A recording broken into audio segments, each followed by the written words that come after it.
Continuamos con Martín Culato, secretario general del GEN Morón.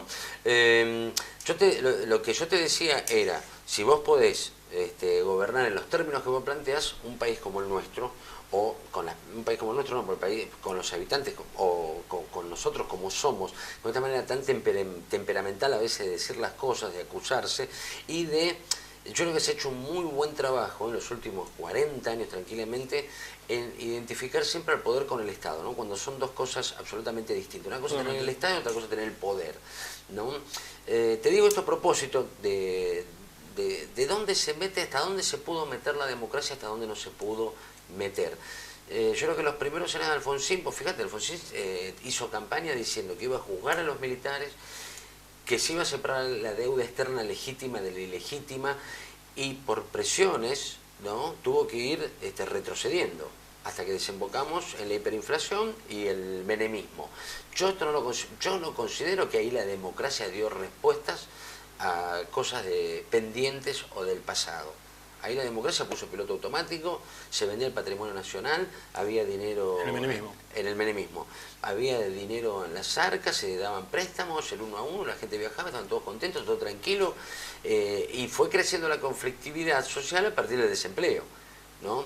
Desembocamos en el gobierno fallido de la Alianza, luego en otro gobierno fallido que fue el de Eduardo Duhalde, y finalmente el de Néstor Kirchner y Cristina Fernández, que se quieren meter, más allá... Podemos estar en desacuerdo, pero por lo menos dicen, bueno, ley de matrimonio igualitario, nos metemos. Juicio a los militares, nos metemos. Club de París, nos metemos. No lo dejamos. No vamos a decirle qué quieren que hagamos. No, el Club de París mucho no lo dice. Lo del Club de París, pues todavía no está arreglado. Porque a ellos le cambian. El pagar la deuda le dicen desendeudamiento, ¿no? Ahí está esas cuestiones de que no se quieren hacer cargo de... Hubo desendeudamiento. Sí, y hay deuda interna también, que se podía haber pagado. Bueno, sí. Sí. Entonces, digamos, ahí es donde podemos discutir el progresismo, ¿no? Porque cuando vos tenés que hay muchos chicos que se mueren de hambre en Argentina y vos estás pagando al Club de París, y yo lo discuto. Yo al menos lo discuto. Me parece que hay muchas cuestiones, o de infraestructura, donde vos tenés esta semana cuántos murieron en las rutas y donde no tenemos una infraestructura adecuada, donde no tenemos ferrocarriles. Yo ahí lo discuto. Me parece que hay ciertas cuestiones donde vos tenés que marcar el progresismo en los hechos. Y en los hechos el progresismo, digamos, se dio por ciertas cuestiones de acciones de progreso por el contexto internacional, por el varío de la soja, por mucho dinero que ingresó a la Argentina, y obviamente algunos hechos que fueron dando, y yo creo que el gobierno, los mejores hechos que pudo hacer el gobierno los hizo en los momentos que peor estaba. Si uno se pone a analizar el primer año de Kirchner, al menos el discurso inaugural de Kirchner, yo creo, cuando asume Kirchner la primera vez, para mí es para leerlo, es muy bueno. Sí. Es muy bueno, a mí me sorprendió de dónde venía, quién lo decía y cómo lo decía, me sorprendió las primeras acciones, hasta las primeras acciones en derechos humanos, hasta que dice que hasta ese momento nadie había juzgado a los militares. Vos te enojaste, quedaste enojado para siempre. Yo a partir de sí, yo te puedo asegurar que yo lo discutía con Margarita, de entrada Margarita decía que no le gustaba. Yo lo hablaba con ella, decía, a mí no me parece tan mal, lo que están haciendo hasta ahora está bien. Cuando hizo eso me pareció aberrante. Porque la verdad, una cosa es pedirle a alguien que baje un cuadro, un militar que baje un cuadro, un hecho simbólico importante, y otra cosa es derogar la ley de autoamnistía al otro día de asumir en 1983. Digamos, hay cosas diferentes. Digamos, y decir que eso no sucedió nada, juzgar a los máximos responsables de la dictadura militar, donde no se hizo en ningún lugar del mundo, digamos, y juzgarlo cuando había dictaduras militares en Uruguay, en Chile... Todavía lo discute, Chile y Uruguay, te iba a decir justamente. Pero en ese momento estaban las dictaduras, en todos los países limítrofes había dictadura militar y acá se estaban juzgando los máximos responsables, digamos, y decir que antes de eso no había pasado nada, y a mí me parece aberrante. Entonces a partir de eso no me gustó. Y fíjate que el otro momento que hicieron buenas acciones fue cuando le fue mal en el resultado, en el 2009. Sí, es buena la observación tuya que haces, es buena y es justa. Y digo, como que cada gobernante, no sé si todos, pero cada uno que escribió su propio relato, ¿no?, de la historia argentina. Bueno, pero tenemos una historia. Sí, por supuesto, digamos, tenemos hechos. Y la verdad, en lo que vos decías, se puede en Argentina y se puede si todos nos entendemos, si queremos. Yo creo que hay gente y hay que trabajarlo. Entender, No, pero no yo creo que la rural te la quiere entender. Está bien, pero ahí vos donde tenés ciertas luchas y donde vos tenés que ver cómo cada uno cede un poquitito.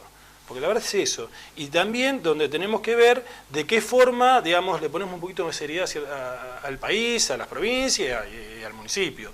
Digamos, nosotros tendremos que discutir la política de otro lugar, de tratar de crecer todos en política. Hoy por hoy hay mucha mediocridad en la participación política en general. Y mucha gente que podría participar por esta mediocridad no se acerca. Y es importante que la gente participe más.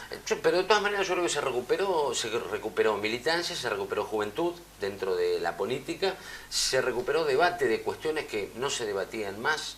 Yo la juventud siempre la vi militando. Digamos, la verdad, yo lo que veo que ahora hay una cuestión marketinera con lo que significa la militancia juvenil, pero la juventud siempre estuvo. Digamos, y la verdad es... Puede ser que haya estado siempre en el GEN o en el socialismo, y en el peronismo no. No, el peronismo también siempre tuvo una militancia juvenil. En los 90 era muy poco. La juventud del peronismo era muy poca. Bueno, está bien, pero era juventud... Digamos, se merece encantar. Vos lo que tenías en los 90, tenías mucha juventud que estaba participando de los gobiernos, que iban a trabajar a los diferentes gobiernos que tenía el peronismo, como están ahora. Lo que pasa es que ahora, los que están trabajando tienen una actitud más militante del que el otro que iba, trabajaba y se volvía a su casa. Digamos, pero la verdad es eso, vos lo que tenés ahora es sueldo de 16.000 pesos que son militantes. Antes tenían esos mismos sueldos que terminaba a las 8 de la noche o a las 6 o a la hora que sea y se iban a su casa. Esa es la diferencia, pero digamos, la militancia juvenil siempre estuvo. El asunto está que nunca se le dio participación a la juventud en los diferentes ámbitos.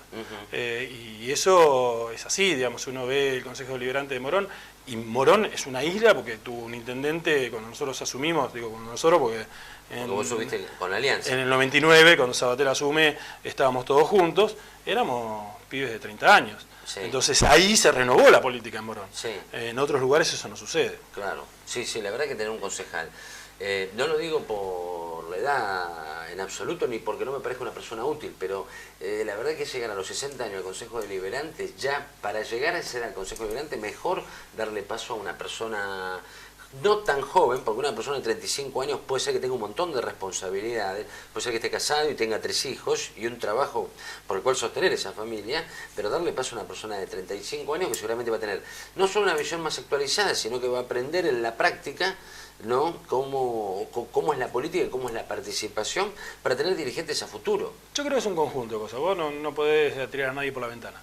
Pero, porque siempre hay gente que puede aportar y puede aportar mucho. Pero la verdad es que necesitamos que haya mayor participación, necesitamos que accedan a lugares de poder y de decisión jóvenes. Digamos, nosotros ahora nuestra primera concejal tiene 34 o 35 años. ¿Que es tu señora? Sí. Y es la primera, bueno, entró como concejal. Sí, pero ahí vos fíjate, la segunda, Adriana Kreiman, que ya no tiene 34 años, debe tener más de 40, Adriana Kreiman, y ya fue concejal. Eso es lo que propone el socialismo. Bueno, pero tiene cosas para aportar también. No, yo no digo que no. Fue concejal, tiene cierta experiencia, y podés conformar un bloque con cierto grado de experiencia, con un grado de profesionalismo, licencia en ciencia política, haciendo un posgrado, digamos, y con militancia social y de derechos humanos. Se fue el tiempo. ¿Cómo ves el 2013, digo? Porque el FAP seguirá de acá hasta el 2013. Sí. ¿Sí? Sí. Nosotros vamos a construir el FAP, lo vamos a seguir fortaleciendo, creemos que tenemos que trabajar muchísimo en eso. Ahora estamos en la institucionalización del FAP, con lo que fue los que participamos, que decíamos como habíamos subido con Sabatella, el gobierno de la Alianza, aprendimos muchísimas cosas de lo que no hay que hacer y de lo que tenemos que hacer. Y creo que es una alternativa en la Argentina, una alternativa que la tenemos que construir, que tenemos que mostrar que desde el progresismo puede haber una alternativa de gobierno, tanto a nivel local, a nivel provincial como a nivel nacional. Muy bien, Martín Culato, secretario general del GEN Morón, el GEN integrante del Frente Amplio Progresista, el espacio que llevó a Hermes Wiener, candidato a presidente de la Nación, y a Margarita Stolbizer, candidata a gobernadora de la provincia de Buenos Aires. Gracias por haber venido. Gracias por invitarme. Gracias a todos y hasta la semana que viene. Chao.